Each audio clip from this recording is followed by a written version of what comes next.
Fala galera, tudo bom com vocês? Aqui quem fala é o Okla e estamos novamente aqui no novo vídeo para falar de redes, porque o negócio é bom e é bom mesmo, tá? Tô experimentando aqui um novo software de gravação, então vamos ver se esse software vai me ajudar no processo de finalização do arquivo, porque às vezes o pessoal fala tá muito pequeno, tá muito não sei o que. Então a ideia é que isso agilize um pouco mais, tá? Mas a priori a gente vai estar revisando hoje um pouquinho aí sobre a questão de como montar, né, uma infraestrutura física. E aí para poder fazer isso, eu vou abrir o nosso Canva, né? Deixa eu abrir o Canva aqui. Canva. Ó, eles falam uns barulhinhos agora com esse clique, né? Tem um cifrazinho aí, tem um cifrazinho. Tá? Aqui não. Ó, esse. Aqui está. Tá? Então, vocês estão percebendo que eu não preparei nada aqui da aula 6, mas porque hoje vai ser muito prático, né? Então, tipo assim, não tem muito o que falar, não.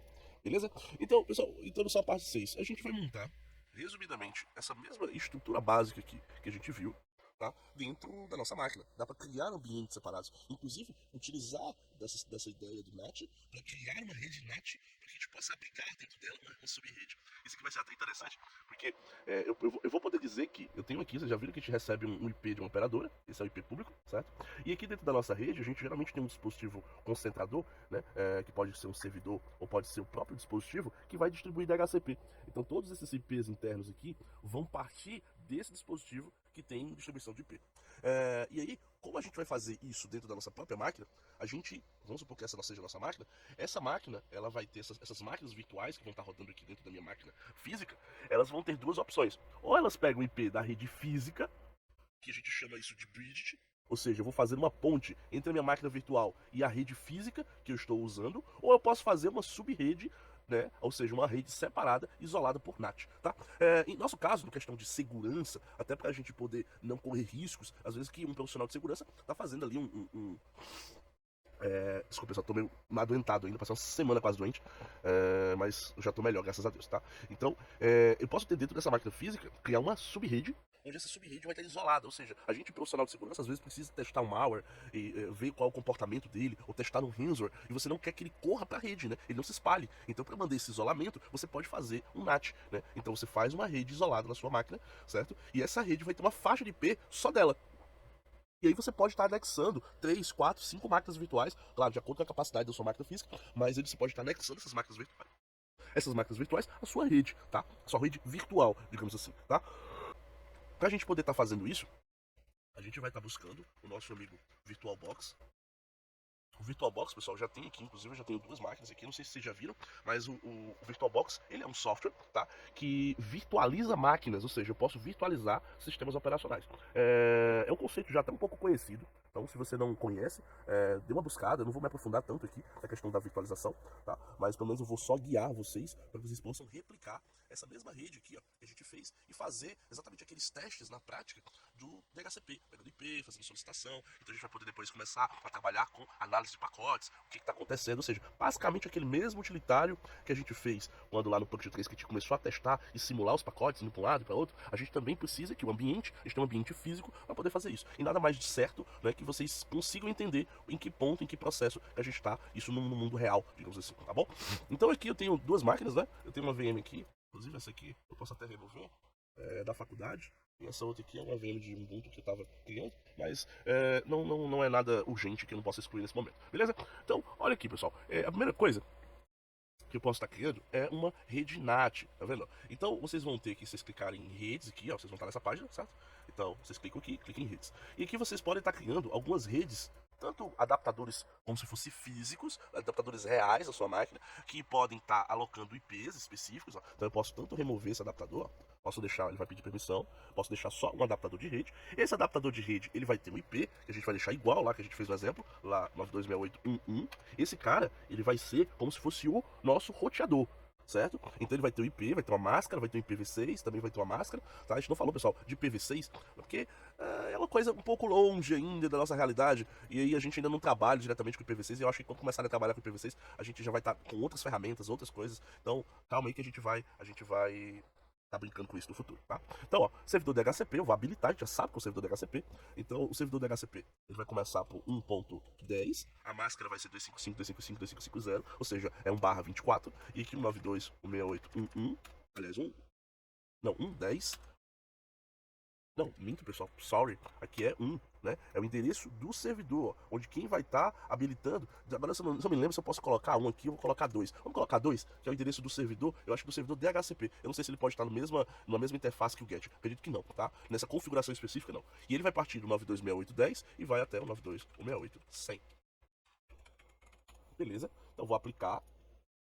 Beleza, ele setou esses ajustes, tá? Então, ó, ele vai ter aqui mais ou menos 90 dispositivos liberados para você poder conectar. Isso é mais que o suficiente. Acho que nem eu tenho um hardware aqui para poder emular. Que tem uma. Acho que aqui na minha máquina que tem uma configuração boa, nem eu consigo emular 90 máquinas, seria um absurdo, tá? E nem tem necessidade, tá, pessoal? É um laboratório, isso aqui é para simular um laboratório fictício. Não precisa você colocar 100 máquinas aqui para você trabalhar com isso, tá? Então, depois que eu configurei teoricamente a rede, eu posso agora voltar aqui e máquina virtual. Então, vou acrescentar ela aqui. Aqui, caso eu queira importar essa máquina, então não é o que eu quero uma nova máquina. Então eu vou dizer que eu quero uma máquina Windows 10, tá? Por padrão ele salva as minhas máquinas virtuais sempre lá no disco C. Ele vai pedir um CD de instalação. Essas ISOs, pessoal, pode ser baixada a do Ubuntu, tá? Pode ser baixada diretamente no site da Canonical. Então você vem aqui, Ubuntu Desktop. Então você escolhe aqui, né, já está marcado o desktop. Então você pode escolher a versão mais atual, geralmente com a opção LTS, tá? Vou clicar em baixar. Você vai ver que ele vai começar a baixar automaticamente. E a ISO original do Windows, pessoal, vocês podem baixar no próprio site da Microsoft também. Windows 10 Download. Se você colocar Windows 10 Download, você vai cair exatamente no site dessa ferramenta aqui, ó. Windows 10 Disk Image. E aí quando ele começar a fazer os preparativos, e aí aproveitando também, é uma ferramenta até para você poder fazer a instalação do zero, né? Então, a instalação do Windows do zero, ele pode preparar tanto o pendrive como ele pode preparar uma ISO para você baixar. E aí você sabe que é uma ISO original, que vem direto da Microsoft. Você escolhe aqui, ó, criar uma mídia de instalação. Ó, marca as opções recomendadas, que é o Windows 64 bits. Aí você escolhe aqui, em vez de criar uma unidade flash, você cria um arquivo ISO. Escolhe onde você quer que baixe, salva, pronto, ele vai começar a fazer o processo de download, tá? Então muito simples, não tem muito que demorar, tá? Depois que você fizer esses downloads desses arquivos, desses CDs, DVDs de instalação, você começa no processo, né? Então a gente vai instalar o Windows 10. Vou fazer aqui, vou clicar em próximo. Então o nome aqui do usuário vai ser Ocla. Vou colocar uma senha aqui. Aqui a chave do produto a gente vai utilizar por período de teste mesmo. O nome do servidor vai ser Win10, tá? Aqui é o nome de domínio, não vou usar também. Vou adicionar os adicionantes de convidado, para que a tela possa ficar ajustável e tudo mais, tá? Próximo. Aqui vai ser uma coisa que vai depender muito do teu hardware, né? Geralmente você consegue configurar aqui até com 1 GB, tá? Então se sua máquina tem 8 GB, dá para fazer duas, uma com cada 1 GB, e eu acredito que a sua máquina não vai ficar lenta, tá? Se você tiver uma configuração inferior a isso, tenta fazer com 512, mas talvez vai ficar muito lenta. Aí daí já aconselho vocês buscarem aí, talvez uma versão mais enxuta ou antiga do Windows, né? Infelizmente é o que vocês podem estar fazendo, né? O Windows 7 ou coisa desse tipo. Não vai estar seguro, mas como você vai estar isolado da tua rede e é para fins de teste, eu acho que vocês vão conseguir fazer sim, tá bom? Então vou deixar aqui a minha com 2 GB, um processador, não vou habilitar EFI, tá? Que é um recurso só de questão de BIOS, então de inicialização da máquina, eu vou ativar porque não vai diferenciar em nada na nossa execução. Vou criar um novo disco, ele vai ter um disco de 50 GB e vou finalizar, certo? Depois que isso, ele começa no processo de ligação. E aí, pessoal, quem nunca instalou uma máquina virtual, quem nunca instalou o Windows, pode ser um pouco novo, mas, pessoal, é seguir sequência de tela, assim, sabe? De instalação tal. Eu vou até acelerar alguns pontos aqui, para que vocês não precisem estar vendo todas as etapas, tá? Quando tiver alguma etapa, eu vou lá e pauso ou falo para vocês, tá bom?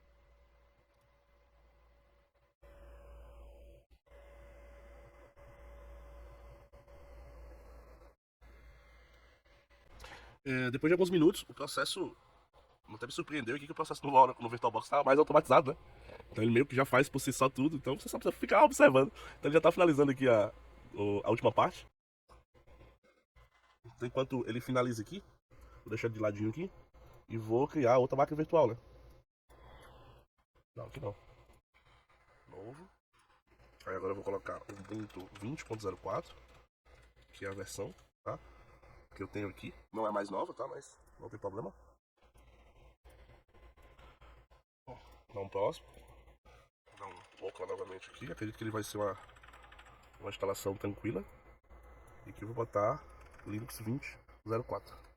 Não vou rodar os complementos, sim. Aqui mesma coisa, deixar de acordo com a necessidade. Um disco mesmo, finalizar. Ele vai inicializar também essa máquina virtual. Ok. Uma outra coisa interessante, pessoal, enquanto eles fazem o processo de instalação, que o VirtualBox ele tem um processo que a gente chama de snapshot, né? É como se fosse uma imagem do sistema. Então é interessante que você, após a instalação do sistema, você cria o snapshot. Pra quê? Porque aí você pode brincar, corromper o sistema da forma que quiser. Depois é só restaurar o snapshot pro estado anterior. Pronto. Que ele já faz o processo todinho, tá? Que ele já não tá tão automatizado, né? O Windows ele tá terminando. Então eu vou colocar aqui em... Pessoal, geralmente eu deixo em inglês o sistema, tá?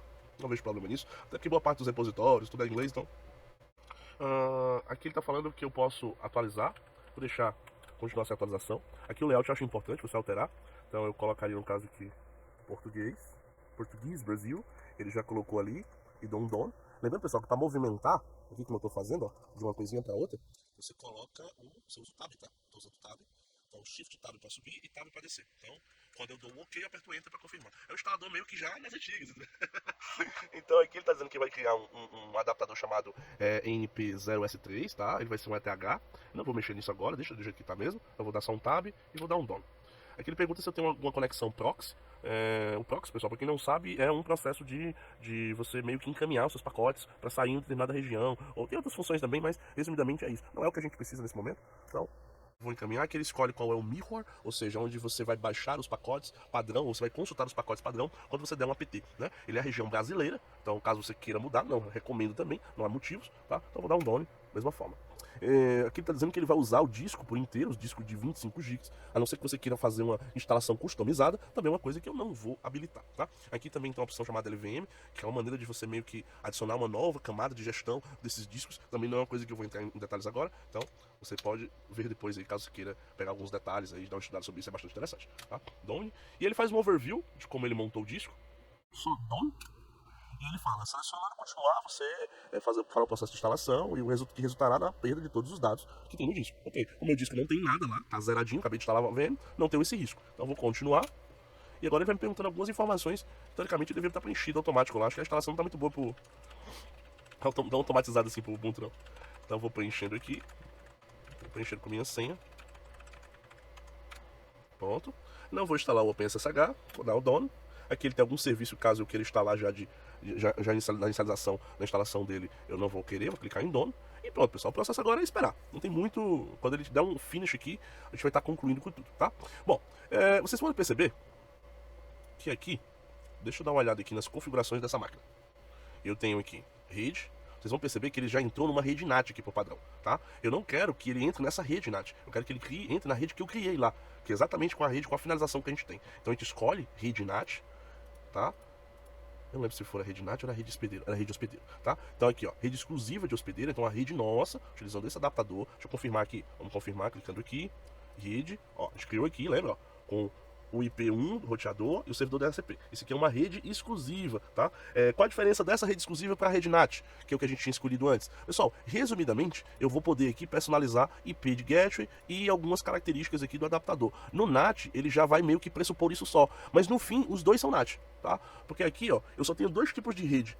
Na verdade, eu tenho três, tá? Eu tenho como ter uma rede 100% privada, onde ele não vai ter acesso nenhum à internet, tá? Isso aí a gente usa em casos excepcionais ou muito isolados. Aí a gente vai ter a rede NAT, que ela cria essa camada de segurança, que a gente já viu, que ele faz esse isolamento da máquina física para a máquina lógica. E a gente também vai ter a rede bridge, onde eu uso a infraestrutura do equipamento que a operadora me deu, tá? Eu posso até montar aqui, talvez, se isso não ficar claro, que às vezes eu acredito que não fica, tá? Não para todo mundo, pelo menos. Eu posso até...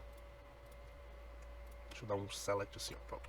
Então vamos aqui embaixo, só para elencar essa infraestrutura para que fique o mais clara possível. Hoje, eu tenho essa aqui, tá? E aí vamos imaginar que eu tenha esse computador aqui, esse é o meu computador, tá? Então vou até aumentar aqui a estrutura dele. E aqui dentro, ó, eu estou fazendo, olha que legal, ó. Vou jogar ele para trás, Aqui dentro eu estou criando uma outra estrutura. Ou seja, do jeito que esse equipamento aqui está fazendo um NAT, ele está fazendo um NAT do quê? Da rede de internet, tá? Para a minha rede interna. Aí aqui a minha rede interna, vamos imaginar que essa minha rede interna aqui é um 92.68.1.5, como está acontecendo aqui. Então eu posso dizer que essa minha rede, agora ainda, ó, posso dizer que a minha rede aqui é a rede 192.168.1.0/24. Esse aqui é o endereço da minha rede, tá? E aqui dentro, eu posso criar um outro NAT. Então esse cara aqui vai ficar responsável pelo NAT, fazendo o quê? Esse cara não tinha um IP, né? Esse IP desse cara era esse. Então eu vou fazer uma outra rede aqui dentro com uma outra faixa de IP, que pode ser, sei lá, 10.10.0.0/24. E aqui dentro, emulando aqui dentro da minha máquina virtual, ou seja, rodando aqui uma máquina. Imagine que cada uma dessas é uma máquina virtual. Todas aqui rodando dentro desse meu computador, tá? Mas como eu estou criando uma rede separada, cada máquina dessa vai ter um IP. Essa loucura, né? Às vezes eu fico vendo as coisas, até eu me explicando, eu fico assim, caralho, isso é muito complicado, mas o cara que vê isso aqui pela primeira vez, ele doida e não entende tudo. Mas ó, vai ter um IP, o outro vai ter o outro IP, e o outro aqui também vai ter outro IP.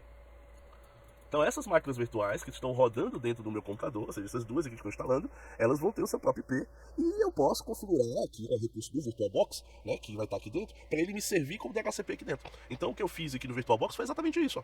Eu criei uma rede, esses dois podem ser redes internas, ou seja, NAT, a diferença só as configurações, e eu configurei aqui, ó, o 926811, ou seja, para essa rede de cá, os IPs estão parecidos, né? Mas eu poderia, vamos trocar. Vamos colocar segundo exemplo, para ficar bonitinho. 10.10.0.1.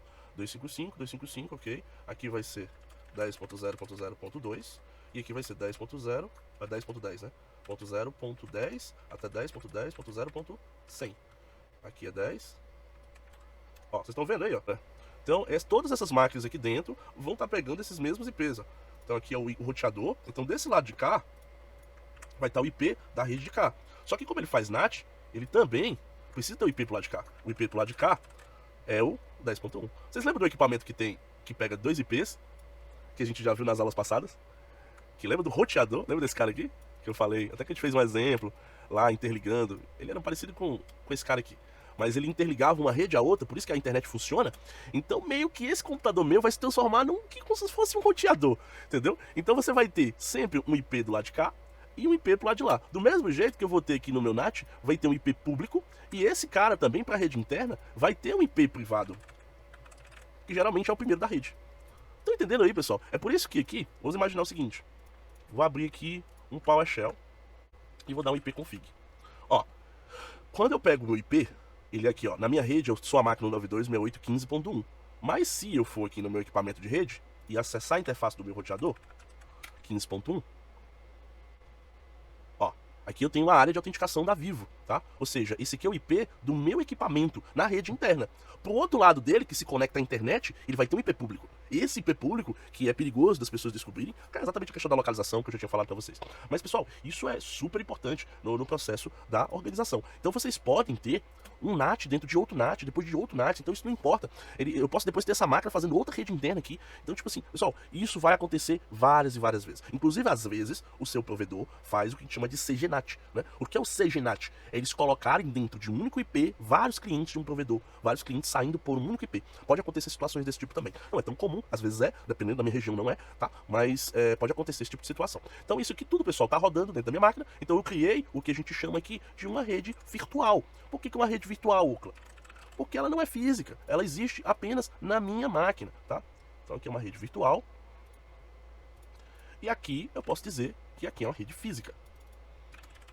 Aí você falou assim, tá, eu entendi já o que é o NAT quando ele funciona assim. Beleza. Agora, isso aqui, pessoal, tudo é um NAT, tá? Vou até pegar esse maiorzão aqui, ó. É quando eu coloco redes NAT lá no adaptador. Agora eu posso ter no VirtualBox também as redes, tá? E essas redes bridge vai funcionar assim, ó. Eu vou replicar essa mesma coisa aqui embaixo, até para ficar mais interessante, tá? E aí, aqui vai ser a bridge. O que é a bridge? A bridge é uma ponte. Então ela é uma ponte entre uma rede privada, rede física, e a minha rede virtual. Então esse lado também vai ter as minhas máquinas virtuais.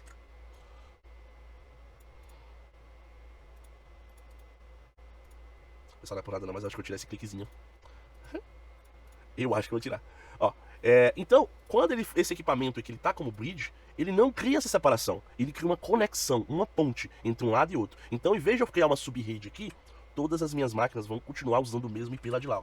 68, 1.6, 1.10, aqui vai ser... Ou seja, aqui não existe, pessoal, isolamento. Se você passar um scanner aqui nessa rede física, ele vai encontrar suas máquinas virtuais, tá? Então para ele isso aqui tudo é uma coisa só, tá? Então vou até colocar aqui também, aqui vai ser também essa mesma rede. Na verdade as duas fazem parte da mesma rede. Entendeu, pessoal? Então, ó, isso aqui vai estar rodando na minha máquina ainda, mas o roteador aqui, o equipamento que vai estar distribuindo DHCP é ele aqui, e ele vai, essa máquina vai solicitar, vai passar através da minha máquina e vai solicitar DHCP para esse equipamento aqui, ó. Então ele vai reconhecer aquele dispositivo, mesmo sendo virtual, tá? E ele vai voltar para minha máquina jogando o IP para cá. Então cada um deles vai ter um IP da minha rede. Desvantagem, que se eu estiver mexendo com o malware aqui, o que vai acontecer? Esse malware pode se espalhar para minha rede real, diferente daqui. Se eu pegar um malware aqui, ele vai ficar aprisionado, digamos aqui, pelo menos na grande maioria dos malwares, tá? Por isso que existe a outra rede, que é a rede 100% privada, isolada, onde eu não tenho contato com nada, ou seja, não existe nem essa relação aqui de conexão, tá bom? Mas só para vocês perceberem essa diferença. Então eu venho aqui no meu VirtualBox, já configurei aqui, já apliquei, e ambos então precisam, a máquina Windows precisa estar com esse adaptador aqui, a placa de rede exclusiva, host only, com esse adaptador. De preferência, eu gosto de colocar aqui para permitir que a comunicação aconteça tranquilamente entre VMs, ou seja, entre as máquinas virtuais. Vou salvar, ele vai desconectar aqui, ó. E aí você pode abrir o seu utilitário de comando. Então aqui, eu dou um ipconfig, aquele mesmo ipconfig que eu dava na máquina, ó, você já percebeu que ele já pegou, ó, 10.10.0.10. Ah, Ocla, mas tá sem internet. Tá, mas é porque a gente não configurou ainda essa questão, tá? Então, ó, venho aqui, acho que até para ainda. A gente já pode até fazer isso. Deixa eu dar uma olhada aqui só rapidinho.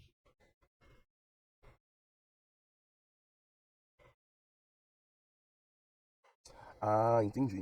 Pessoal, a diferença de um do outro é porque aqui nas redes exclusivas de hospedeiro, host only, eu vou criar uma rede privada, 100% privada, que ele não vai ter comunicação com a minha rede externa de internet, como é o caso aqui, ó. 10.10.0.10, tá? Então, se eu pingar aqui, acho que eu vou conseguir pingar pro meu roteador? Não vou conseguir. Ó, eu consigo pingar pro meu DHCP, ó, que é o cara que me distribui IP, tá? Mas eu não consigo pingar pra nada na internet, ó. Pingar pro 8.8.8, não tem pinga, tá?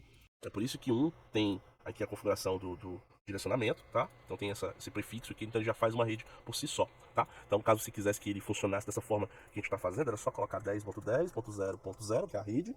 Aqui, ó, aplicar, ele aplicava, ó. Aqui o nome da rede, a gente vai botar aqui a rede interna. Beleza? Vem aqui, ó. Rede. Altero aqui para rede NAT. Escolhe, ó, rede interna. Aqui vai estar permitido VM. Pronto. Nesse exato momento ele vai dar um DHCP, então dá um config aqui. Vamos ver se ele já pegou. Ó, já pegou o get aí, ó. E agora eu consigo ter conexão com a internet, ó.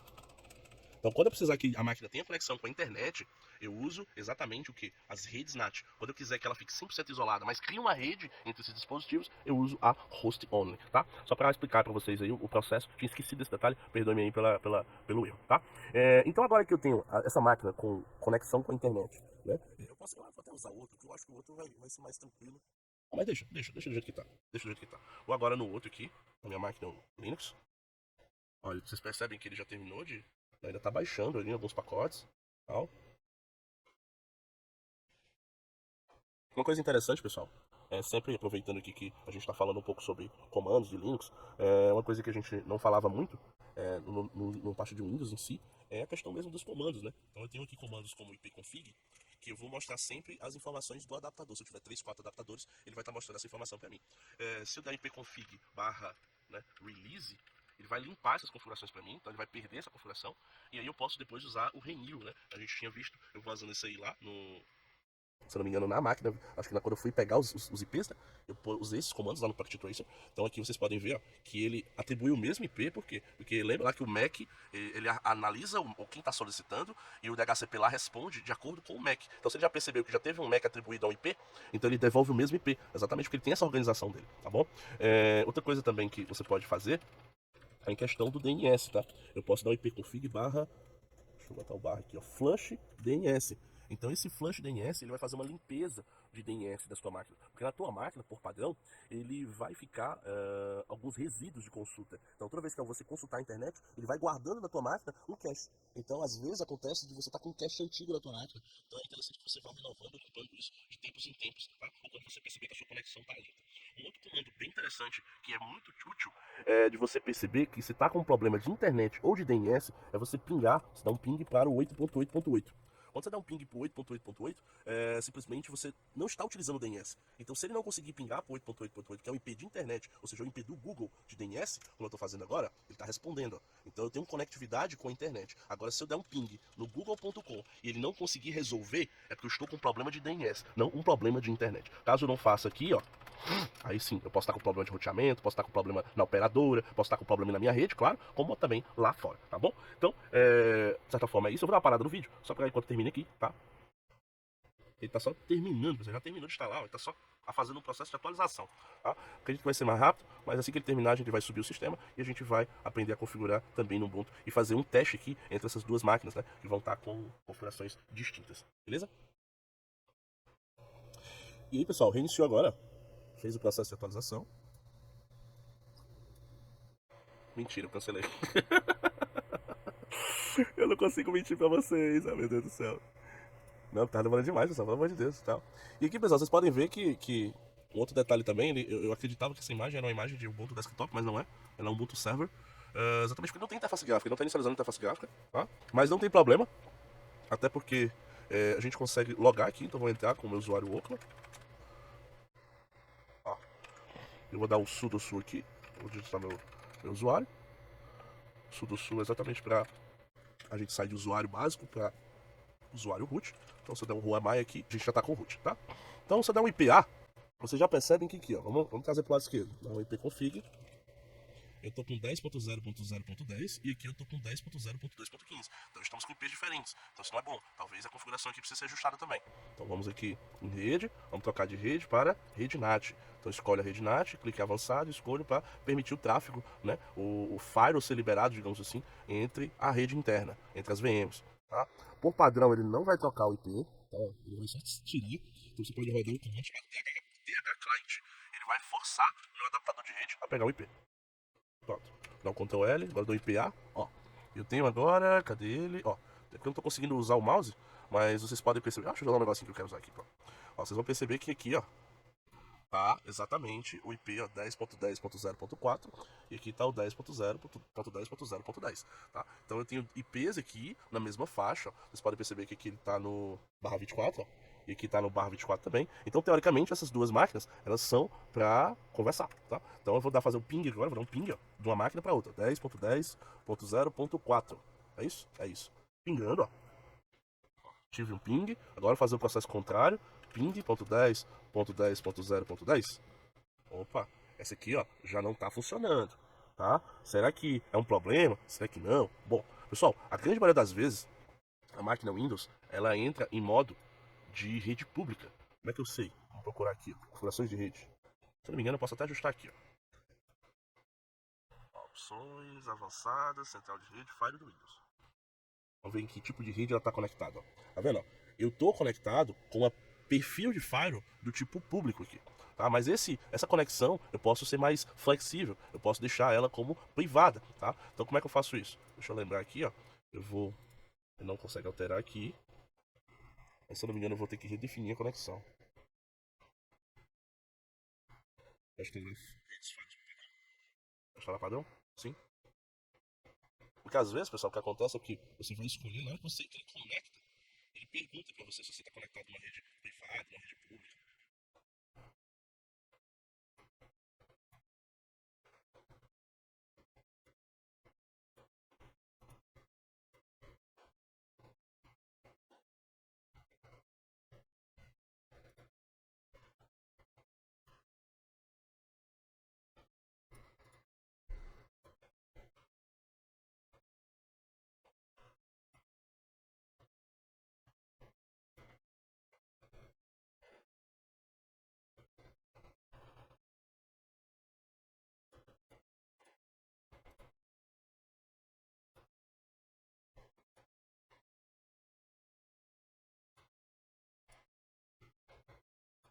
Ó, no momento que eu desconfigurei aqui, ó, eu disse que ele não era uma rede pública, tá? Ou seja, ele não deve publicar, automaticamente o ping começou a funcionar aqui. Então depois a gente vai estar vendo aí como tá criando regras para poder estar liberando esse tráfego, esse MP, tá?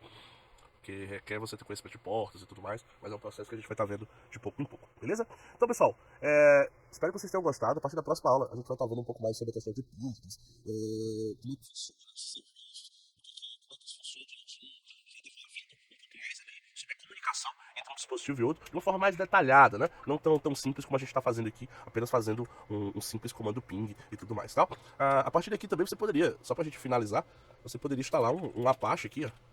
Lembra lá que a gente instalou um servidor web de um canto a outro, né? Então você poderia instalar um Apache, bem simplesmente, bem simples aqui, ó.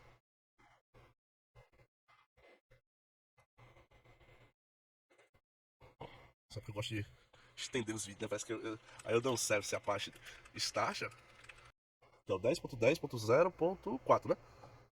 Engraçado, parece que esse bicho tem duas placas de rede. Estranho. Mas eu vou poder abrir o navegador aqui, ó. Deixa ele abrir aqui. Sim, eu sei que o novo Edge é lindo, perfeito, maravilhoso. Concluir configuração.